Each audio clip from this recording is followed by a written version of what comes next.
Olá, olá, olá, meu nome é Juliar Siqueira Vasconcelos, sou professor de língua portuguesa, gramática e redação discursiva. Venho fazer parte dessa nova história. Meus queridos, olha só, esse já é o terceiro vídeo que eu estou gravando com vocês a respeito de redação discursiva específica para o Enem. Na sequência nós trabalhamos a ideia do que é necessário para termos parágrafos de desenvolvimento convincentes, tá? Parágrafos de desenvolvimento ricos. Nós trabalhamos tudo isso aí. A questão de nós citarmos, buscarmos fatos, citar reportagens, citar algum evento, algum fato real, isso é muito importante, tá? E agora nós vamos falar sobre a última parte dessa estrutura, que é a nossa conclusão. Lembrando sempre que o Enem, a conclusão é um caso bem particular, tá? E eu vou mostrar para vocês por que tem essa particularidade na conclusão da redação do Enem, ok? Então, olha só, meus queridos, observando essa estrutura dissertativa argumentativa, onde você tem que ter tese, 2 assuntos secundários para sustentar essa tese. Lembrando, tá? 2 assuntos é uma opção que nós tivemos, você pode ter mais, ok? Depois, lembram-se que o desenvolvimento, nós vamos desenvolver, explicar e convencer cada um desses elementos no seu devido parágrafo, tranquilo? Agora, meus queridos, olha só, na conclusão, obrigatoriamente, você precisa retomar a sua tese. Se você colocou uma tese lá em cima, se você desenvolveu essa tese, se você explicou, se você argumentou, desse momento agora da sua conclusão, é necessário que você a retome novamente, que você busque essa tese novamente, porque agora nós vamos delimitar essas características aqui, ó. E para isso, eu preciso que você puxe ela novamente para esse parágrafo de conclusão. Gil, como que eu vou retomar a tese? Meus queridos, olha só, não é uma coisa que você vai criar, você já fez a sua tese, você inclusive já debateu, já argumentou sobre ela, agora basta apenas você retomá-la, você pode fazer uma paráfrase, você pode reescrevê-la de uma forma diferente, basta apenas você fazer isso, mas é necessário que você faça essa retomada, porque, novamente, o corretor ele é seu amigo. O corretor, ele tem um padrão e você sabe qual é esse padrão. Às vezes o candidato ele traz uma redação para mim e eu falo assim, rapaz, mas por que você não colocou a retomada da tese? Ah, tem que colocar? Tem. Aí depois ele traz outra redação. Por que você não colocou a retomada da tese? Ele fala, ah, porque eu esqueci. Meus queridos, olha só, qual é o seu objetivo com o exame do Enem? É tirar nota máxima. Para você tirar nota máxima, o corretor, ele vai procurar isso aqui. A primeira coisa que o corretor faz, ele lê a sua tese. Quando ele lê a sua tese, ele já olha lá para a sua conclusão, vê se você já retomou a sua tese. Geralmente, os corretores, eles têm esse tique de fazer isso. Percebeu a tese? Opa, ele já colocou a retomada lá. Texto bacana. Então, olha só, a primeira coisa que você vai fazer é retomar a sua tese. Retomou a sua tese, ponto. Tá? Olha só, galera, proposta de intervenção. Essa é a grande particularidade da prova do Enem, dessa redação do Enem. Porque geralmente, em textos dissertativos, argumentativos, não se pede essa proposta de intervenção. Mas olha só como que funciona a pegada do Enem. O Enem, ele olha e fala assim, ó, deixa eu debater com a sociedade agora um tema amplamente discutido, vinculado na mídia, que foi muito falado, então deixa eu entender o que o meu candidato ele está pensando sobre isso. Ó, tese. Deixa eu perceber, essa é a pegada do Enem, deixa eu perceber agora se o meu candidato, se o aluno que está saindo do ensino médio, ele consegue sustentar isso que ele está falando. Depois, esse é o pensamento do Enem, ele vai falar para você assim, ó, deixa eu entender agora se esse candidato, se ele criou tese, se ele colocou ideia para sustentar, deixa eu ver se ele consegue me convencer agora. Aí você o convence.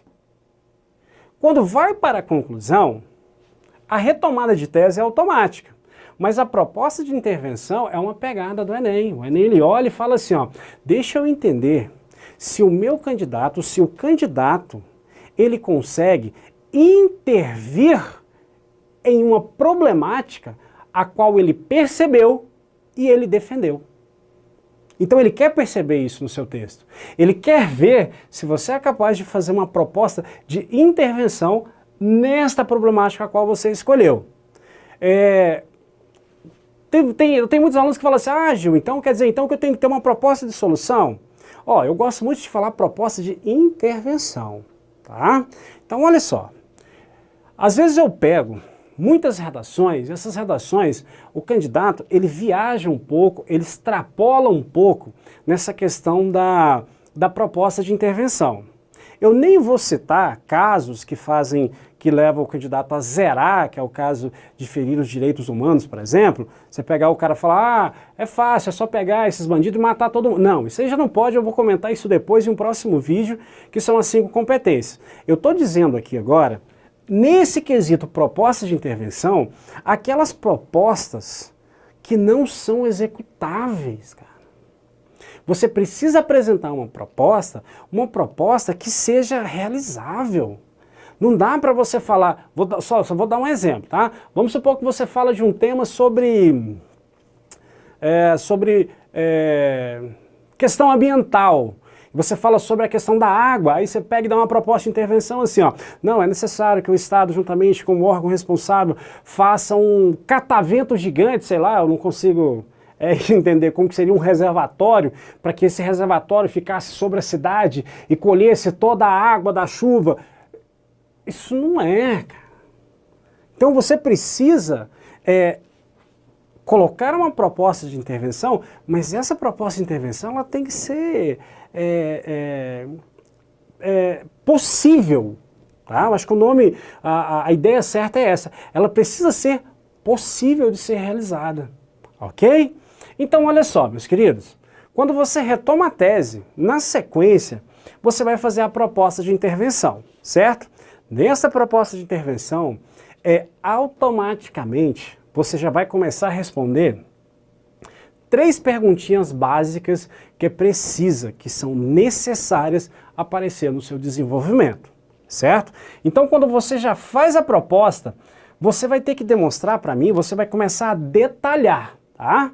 Porque o corretor da redação, ele vai olhar, opa, retomou a tese, ok. Proposta de intervenção, ok. Aí é que tá. Deixa eu perceber se ele consegue detalhar para mim essa proposta. Vamos trabalhar esse detalhamento. Olha só, o corretor ele vai querer entender o seguinte, quem é o responsável por essa proposta? Você pegar e falar assim, ó, é necessário que se faça, tá, quem deve fazer? O Enem quer entender se o seu conhecimento de mundo permite que você observe quem são os agentes da sociedade. Então, quando você fala assim, ó, é necessário que faça, mas ele quer saber quem que você acha que é responsável por isso.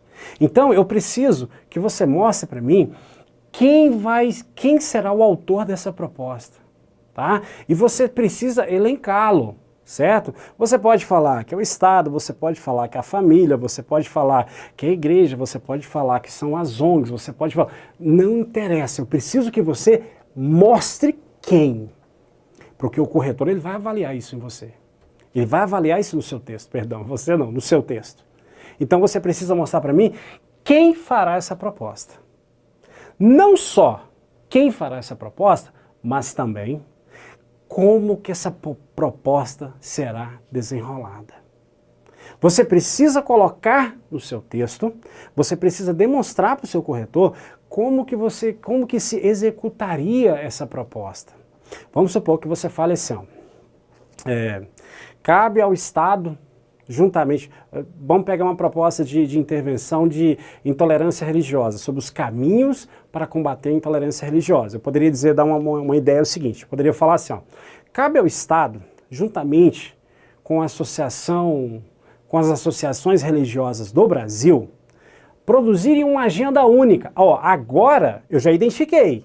O Estado em parceria com associações religiosas. Como que vai fazer isso? Olha só, eu poderia dizer assim, ó, em parceria com associações religiosas, criando uma agenda única, onde privilegia palestras, panfletagens, cursos. Galera, então se eu falo como que esse projeto vai funcionar, é palestra, é curso, é capacitação de professor, não sei. Quando você for fazer a sua proposta, você precisa detalhar como você vai fazer isso. De que forma esse projeto vai funcionar. De que forma esta proposta de intervenção ela vai interagir junto à sociedade. Certo? Olha só, esse último quesito aqui, eu tenho muitos alunos que falam assim, professor, esse onde, eu acho que ele não é necessário. Galera, olha só, eu costumo entender o seguinte, qual é a pegada do Enem? O Enem, ele quer entender se você sabe encontrar o problema, se você sabe sustentar esse problema, se você sabe convencer do que você está falando, se você consegue propor uma intervenção e o detalhamento, se você sabe quem vai fazer essa proposta, como você vai fazer essa proposta e eu acho interessante, isso aqui é um conselho meu, eu acho muito interessante você colocar no seu detalhamento onde que esta proposta será melhor aceita, onde que essa proposta terá um melhor efeito. Porque aí você fecha, você amarra todas as ideias de detalhamento que o seu corretor quer. Porque você já está dando para ele retomada. Você está colocando a proposta que pediu que está no edital. Você está colocando quem vai fazer essa proposta. Você está falando como que ele vai desenvolver essa proposta. E além de tudo, você está demonstrando onde que essa proposta vai ser melhor aplicada. Fechou. Meus queridos, olha só. Estrutura de redação dissertativa argumentativa para o Enem, isso aqui é o que o corretor quer ver. Se você quer chegar no dia da sua prova, fazer uma prova, redigir uma prova, e no final ter aquele pensamento, olha, corretor, se vira para me dar nota ruim. Cara, faz isso. Coloque todos os elementos, coloque todas as características que o edital está pedindo. Coloque as características que as competências estão pedindo para você. Então, redação é o único quesito que não dá para você chutar. Não tem como você chutar a redação. Ah, eu vou chutar a redação. Não, não tem como. Em redação você tem um gabarito. O interessante da redação é isso. Você pode ter um gabarito. Você pode treinar esse gabarito. Então, meus queridos, era isso que eu queria contribuir com vocês. Essas dicas de como organizar, o que você deve colocar dentro de cada uma das estruturas. Então era isso que eu queria compartilhar com vocês. Mais uma vez, obrigado e até mais.